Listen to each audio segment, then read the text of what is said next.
এই মহরমের 8টি বিষয় নিয়ে আলোচনা করব।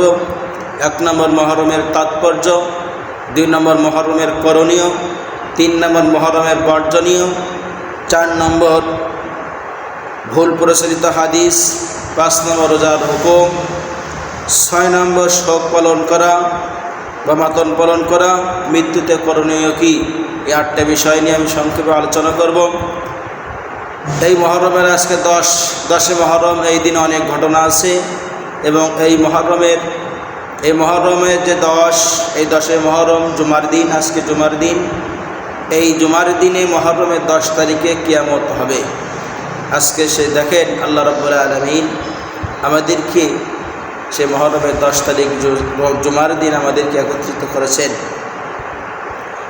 1 নম্বর মহরমের তাৎপর্য আল্লাহ রাব্বুল আলামিন এখানে বলেন, وهو الذي جعل الليل والنهار خلفة لمن أراد أن يذكر أو أراد شكورا।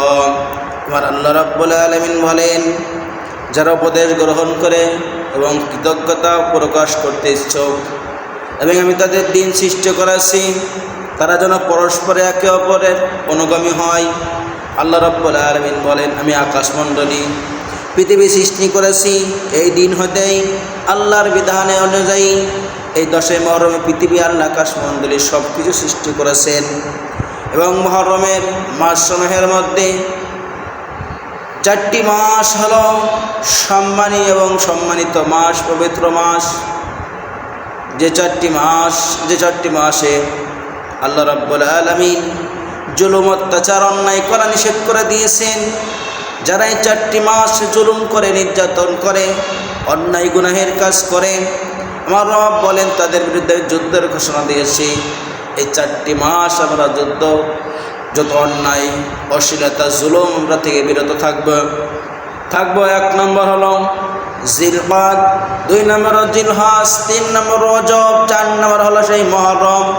এই 4টি মাস হল আল্লাহর কাছে সম্মানিত মাস। এই মাসে জুলুম করা, নির্যাতন করা, অন্যায় কাজ করা আল্লাহ তাআলা নিষেধ করে দিয়েছেন। মক্কা, মদিনা কাবা শরীফের এখানে এই 4টি মাস কোনো অন্যায় হয় না, জুলুম হয় না, ওখানে কোনো গুনার কাজ হয় না। এত সম্মানিত। যারা অন্যায় গুনাহের কাছে জুলুম করে, নির্যাতন করে, আল্লাহ তাদের বিরুদ্ধে যুদ্ধের ঘোষণা দিয়েছেন। এই জন্য ভাইরা, আমরা এই 4টি মাস সংযত রাখবো। জুলুম করব না, অত্যাচার করব না, মানুষের ক্ষতি করব না। এই 4টি মাস নিজেদেরকে হেফাজত করব। ইনশাল্লাহ করব তো বলেন ইনশাল্লাহ। তার এই 4টি মাস হলো সম্মানিত, জিলকদ, জিলহজ, মুহররম এবং রজব। এই 4টি মাস। এই আশুরা রোজার তাৎপর্য হলো, এই আশুরা রোজা কোথা থেকে আসলো?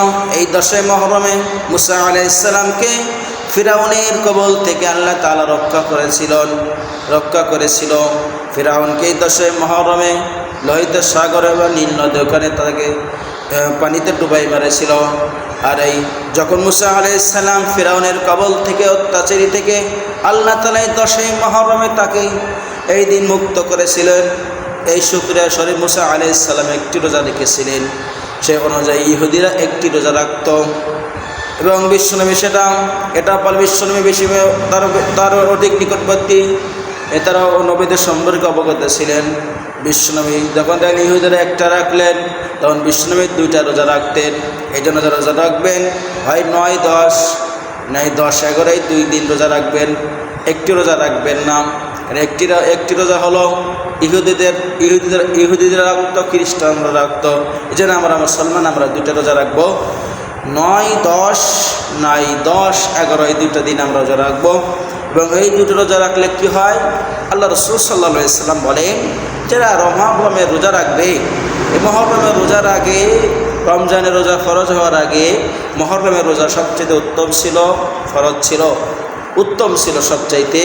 আর এই মহরমের রোজা যে ব্যক্তি রাখবে, বিষ্ণু বলেন তার পূর্বের 1 বছরের গুনাহ আল্লাহ তাআলা ক্ষমা করে দেবেন। সুবহানাল্লাহ।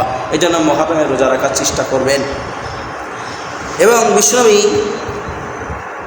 এই আশুরার দিনে 10 মহরমে যে করণীয় কি, আমরা এই দিন কি করব? আজকে যে 10 মহরম, আজকে দিনে আমরা কি করব, কোন কাজগুলো করব সে সম্পর্কে জানবো। আশুরার দিনে করণীয় হলো এই দিন রোজা রাখবো, রোজা পালন করব। আমরা আশুরার দিনে তওবা করব, বেশি বেশি তওবা করব। এই দিন দান সদাকা করব। আমাদের যাদের পিতামাতা দুনিয়া থেকে বিদায় নিয়ে চলে গেছে, পরিবার থেকে যারা বিদায় নিয়ে চলে গেছে, তাদের জন্য আমরা দোয়া করব। আমরা আশুরার দিনে যে করণীয় এগুলো করবো, আমরা রোজা রাখবো, ইবাদত করবো, আল্লাহর কাছে দোয়া করব। এদিন দোয়া কবুলের দিন। এটা হচ্ছে আশুরার দিনের হলো করণীয়। আর করণীয় হলো এই, আর আশুরার 10 মুহররমের যে বর্জনীয় কাজ, যে কাজগুলো করা যাবে না, যে কাজগুলো কি করা যাবে না, করা যাবে না। আমরা তো না জেনে না বুঝে অনেক কিছু করি। এই 10 মুহররমের যে কাজগুলো আমরা করব না, 1 নম্বর 7টি কাজ, 7টা জিনিস বর্জনে 10 মুহররমে আজকের দিনে কেউ 7টা কাজ করবেন না। এটা রাসূল সাল্লাল্লাহু আলাইহি ওয়াসাল্লাম নিষেধ করেছেন, এটা বেদাত। 1 নম্বর হলো যে তাজিয়া মিছিল বের করা এবং মিষ্টান্ন খাওয়ানো। দেখেন শিয়ারা এই 10 মুহররমে আসলে তারা তাজিয়া মিছিল পাঠ করে, বুক চাপড়ায়, চাবুক দিয়ে পেটায়, কালো জামা কাপড় পরে। এটা ইসলামে জায়েজ না, এটা বেদাত। তাহলে 1 নম্বর কি বলেন তো, তাজিয়া মিছিল বের করব না, মিছিল করব না। 2 নম্বর মুরসিয়া পাঠ করব না। 3 নম্বর হলো মাতন করা বা বিলাপ করা, মাতন করব না। মাতন করা বিলাপ করা হলো শয়তানের কাজ। যারা মাতন করা বিলাপ করে তারা হলো শয়তান, আর এই শয়তানের কাজ তারা এইগুলো করে থাকে। এই জন্য বিলাপ করব না, আমরা মাতন করব না। 4 নম্বর হলো পিপাসীদেরকে পানি পান করাবো না, পানি খাওয়াবো না। কারণ এই দিন যারা তাজিয়া মিছিল পাঠ করেছে তাদেরকে কষ্ট হয়ে যায়, মিছিল করতে করতে তাদেরকে এটা খাওয়াবেন না। এবং 5 নম্বর ইসালের সওয়াবের জন্য খিচুড়ি পাকানো, কিছু রান্না করা, এটা আমাদের সমাজে প্রচলিত হয়ে গেছে। এই জন্য আমরা কেউ এই দিনে ওই মুহররমের উদ্দেশ্য করে, খাওয়ার উদ্দেশ্য করে খিচুড়ি পাকাবো না। আপনি এই দিনে আলোচনা করেন, রোজা রাখেন, দান সদকা করেন, দোয়া করেন, কিন্তু এই দিন খিচুড়ি গ্রাম থেকে চাল তুলে রান্নাবান্না করে একসাথে আনন্দ ফুর্তিতে খাবেন না, এটা বেদাত, খাওয়া যাবে না। রাসূল সাল্লাল্লাহু আলাইহি ওয়াসাল্লাম নিষেধ করেছেন।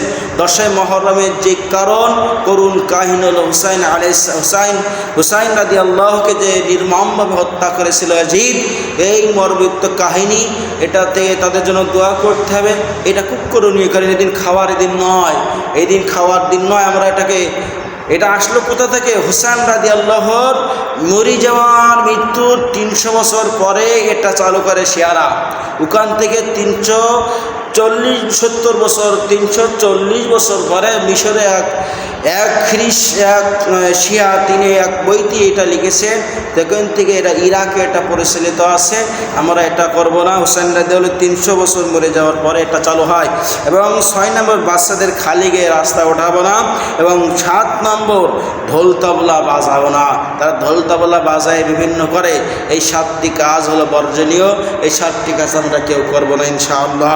এই জন্য আমরা 10 মুহররমের যে ইতিহাসগুলো আমরা জানি, এই ইতিহাস সম্পর্কে আমাদেরকে জানতে হবে।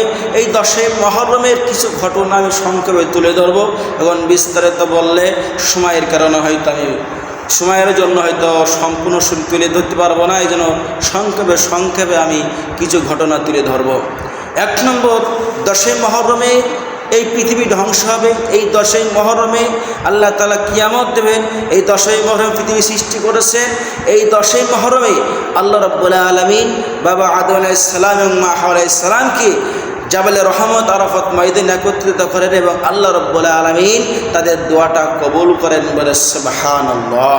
তাহলে 10 মুহররমে আদম আলাইহিস সালাম এবং মা হাওয়া আলাইহিস সালামের দোয়া কবুল করেন, তাদেরকে একত্রিত করেন।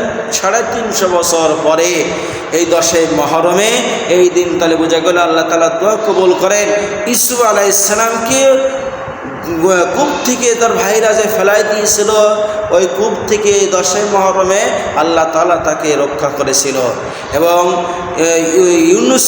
ইউনুস আলাইহিস সালামকে মাছের পেট থেকে যে বের করে দিয়েছিল, যে পতিত হয়েছিল, আল্লাহ রাব্বুল আলামিন 10 মুহররমে ইউনুস আলাইহিস সালামকে মাছের পেট থেকে মুক্ত করে দিয়েছিল। নূহ আলাইহিস সালামের কিস্তি, নূহ আলাইহিস সালামের কিস্তি এই দিন প্লাবিত হয়েছিল। আল্লাহ তাআলা 10 মুহররমে তাদেরকে মুক্ত করেছিল এই দিন। শুধু তাই নয়, এই 10 মুহররমে যে দাউদ আলাইহিস সালামের তওবা আল্লাহ তাআলা কবুল করেছিলেন, এর অগণিত কিছু ঘটনা 10ই মুহররমে পাওয়া যায়। 10ই মুহররমে মুসা আলাইহিস সালামকে ফিরাউনের কবল থেকে আল্লাহ তাআলা রক্ষা করেছিলেন। এই 10ই মুহররমে এই মুক্ত হয়েছিল, তাকে ফিরাউনের কবল থেকে মুসা আলাইহিস সালামকে আল্লাহ রাব্বুল আলামিন মুক্ত করেছিল এই 10ই মুহররমে।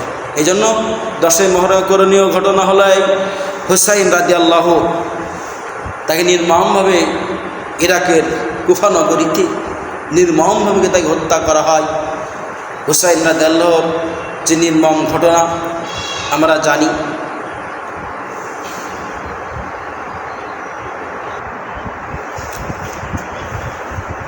হুসাইন রাদিয়াল্লাহুকে ইরাকের ফুরাত নদীর তীরে কুফা নগরীতে এই 10ই মুহররমে নির্মমভাবে সীমার হত্যা করেছিল।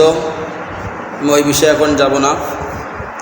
এই দিন হাসান রাদিয়াল্লাহুকে দুনিয়া থেকে বিদায় দিয়েছিল, মেরে দিয়েছিল 10ই মুহররমে। এরকম অনেক মর্মান্তিক ঘটনা পাওয়া যায়। এই জন্য 10ই মুহররমে আমরা এসব আনন্দ মিছিল করব না, তাদের জন্য দোয়া করব, বিভিন্ন ইবাদত বন্দেগীতে কাটাবো। আল্লাহ রাব্বুল আলামিন এই 10ই মুহররমের যে করণীয় ঘটনা আছে, হুসাইন রাদিয়াল্লাহুর ঘটনা যদি আমি তুলে ধরি, সময়ের যে স্বল্পতার সময়ে যে এটা আমি বলে শেষ করতে পারবো না। এটা বলতে গেলে অনেক দীর্ঘ সময় লাগবে। আল্লাহ যদি আমাকে বাছায় রাখে, তৌফিক দেয়, ইনশাআল্লাহ আগামী জুমায় এই 10ই মুহররমের যে করুণ যে ঘটনা, হুসাইন রাদিয়াল্লাহুর কি নির্মমভাবে তাকে হত্যা করেছিল, কি কারণে হত্যা করেছিল, সত্য দিনের জন্য, লড়াইয়ের জন্য তাকে হত্যা করা হয়েছে, সত্যর জন্য, ন্যায়